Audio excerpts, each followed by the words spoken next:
Donc la situation économique mondiale et politique mondiale, à mon avis, remonte aux années 2000-2008, où il y avait la crise financière. Et à ce moment-là, on a dû faire un choix entre laisser tomber les banques ou essayer de les rescatter.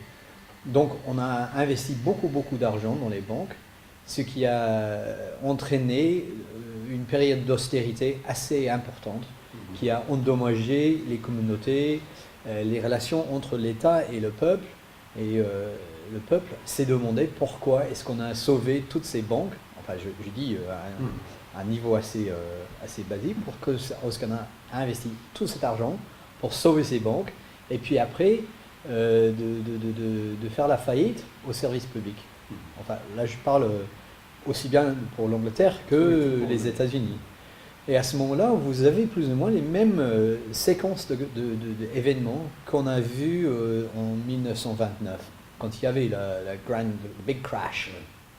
Et puis après ça, il y avait du populisme qui a surgi, qui a menacé ce qu'on avait avant, puisqu'avant on avait quand même une période de croissance économique où tout le monde était assez aisé. Et on peut constater que la même chose s'est repassée maintenant, avec une période entre, disons, 1990 et 2008, où il semblait que nous avions trouvé les solutions aux problèmes économiques.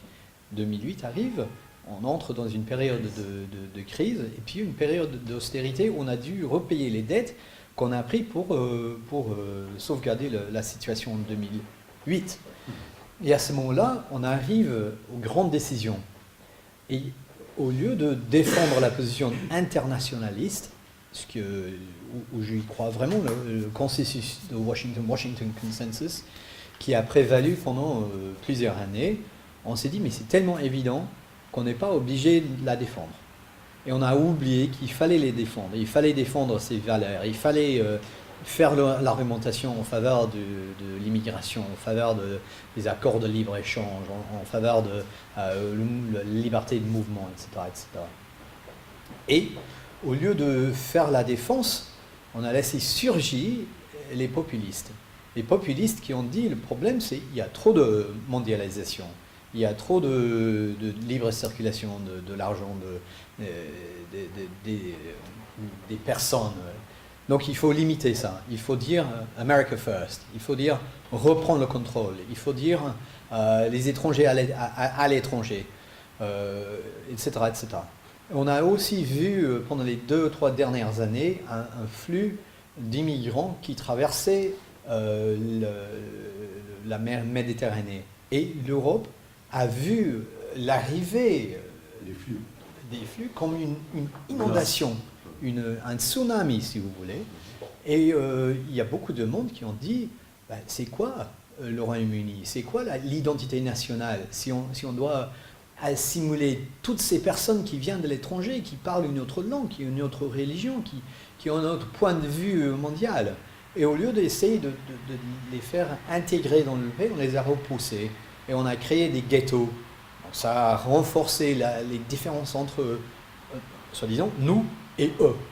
Et à ce moment-là, on arrive à un moment où il y a une crise immigratoire, financière, d'austérité, de la pauvreté, et il faut trouver un bouc émissaire. Et le bouc émissaire, c'était l'autre.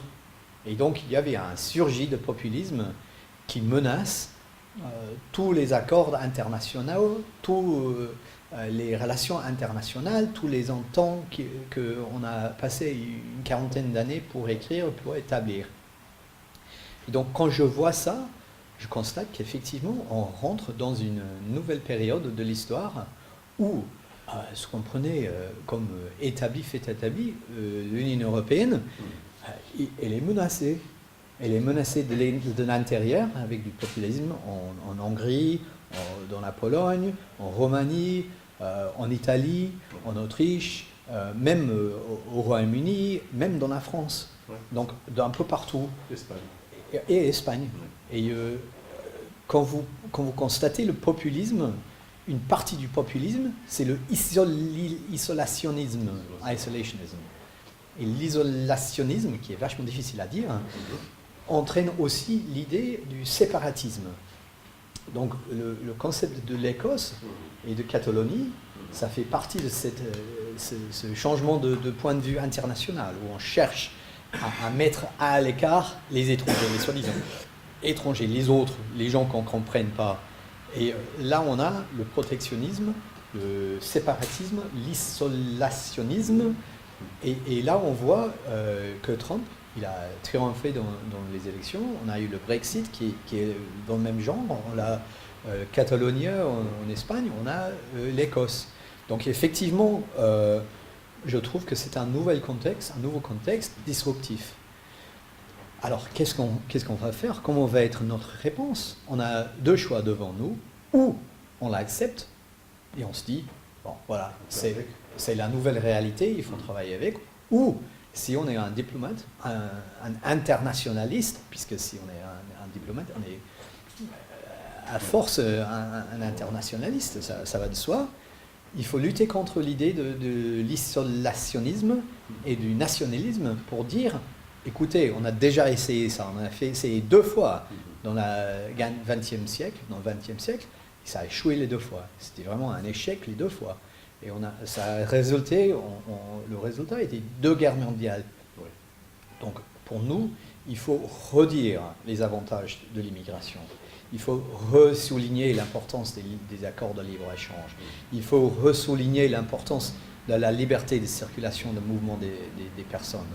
Mais il faut accepter aussi qu'il y a des gens qui ont été marginalisés par ces mouvements internationaux, qui ont laissé les gens bien à l'écart de nos sociétés. Donc on ne peut pas dire que c'est un banc sans défaut, puisque le bien et le défaut, c'est toujours mélangé.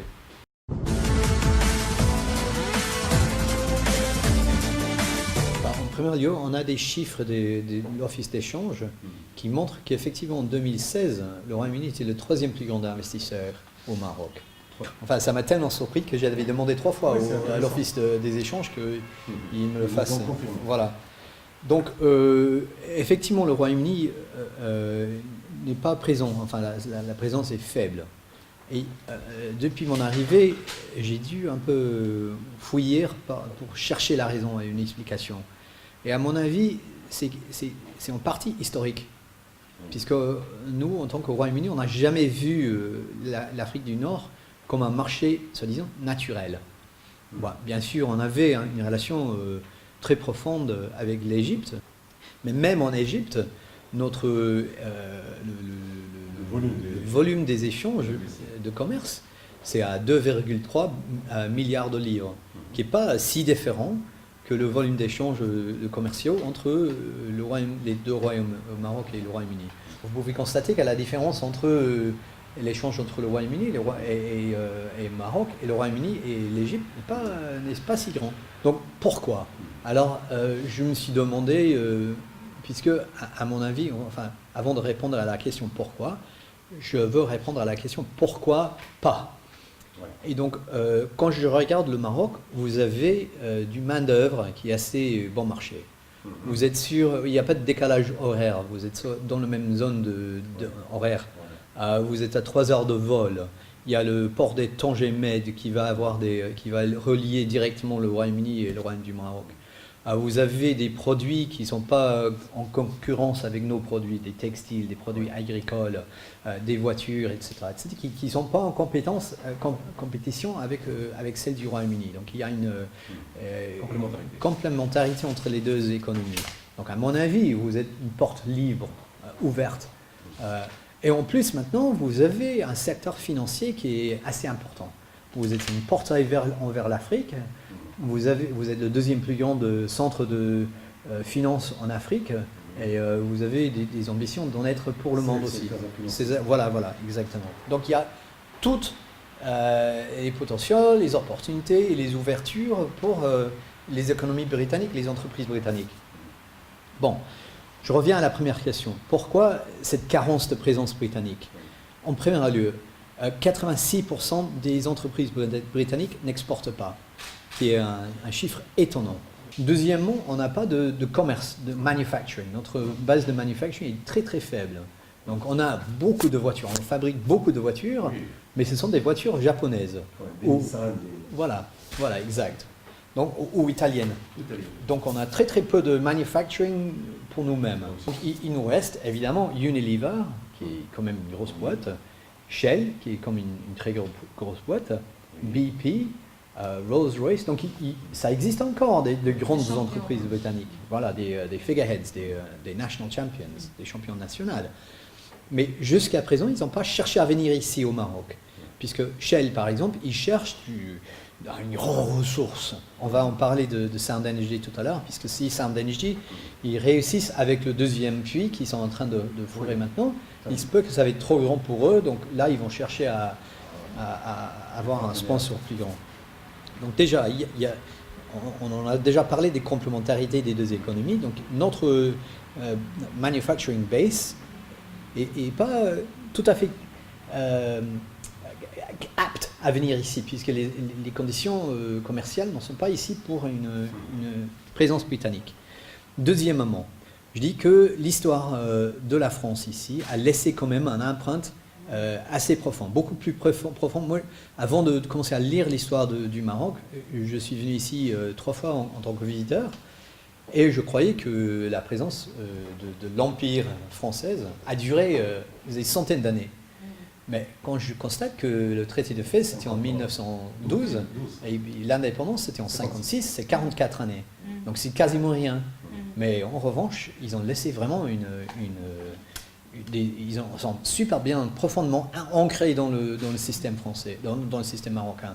Que ce soit la langue. Regardez, on est en train de se parler en français. Donc les Britanniques, ils ne sont pas connus ou doués pour les langues. Donc en tant qu'exportateur, ils préfèrent exporter à des ouais, pas seulement anglophones, mais des marchés qu'ils connaissent. Donc par exemple, l'Union européenne, on le connaît très bien, puisque c'est à la porte. Les États-Unis, on le connaît très bien, ça fait quasiment partie du Royaume-Uni. Enfin, peut-être c'est l'inverse, mais on n'y rentre pas. Le Canada, c'est la même chose. Tandis qu'on vient ici, et c'est un peu étrange. Voilà. Donc moi, jusqu'à présent, quand je suis dans une conversation avec des Marocains, je me demande, mais pourquoi on parle en français et pas en arabe? Donc pour un Anglais, déjà, il y a une confusion. C'est un pays arabe ou c'est un pays français? C'est ni français ni arabe. Mais c'est africain alors? Non. C'est tout ça à la fois. Ouais, c'est tout ça à la fois. C'est ni une, ni... Mais tout ça à la fois. Et ça, c'est pour un Anglais qui veut avoir des choses bien encadrées. C'est complexe. Et puis on regarde un peu les lois. Et toutes les lois sont ou en français ou en arabe. Donc il n'y a pas un point d'entrée pour les Anglais. Mais on se dit, bah écoute, les Anglais quand même, on fait du commerce avec la France. Et on parle français en France. Donc pourquoi? Donc c'est cet exoticisme. C'est culturel, mais c'est un exoticisme du Maroc aussi qui fait que l'écart entre le Royaume-Uni et le Royaume du Maroc est assez large. Cela étant dit, on a quand même des entreprises qui sont ici. Donc, dans le secteur de finance, il y a HSBC qui est là. HBC, voilà. Il y a DLA, enfin, il y a des entreprises d'avocats qui sont ici. Il y a Lloyds of London qui vient de s'installer ici. Donc ça existe, enfin il y a un lien stratégique, un accord stratégique entre la bourse de Londres et la bourse de Casablanca qui est superbe. Il y a un accord entre CFC et le City UK. Donc ça existe des liens.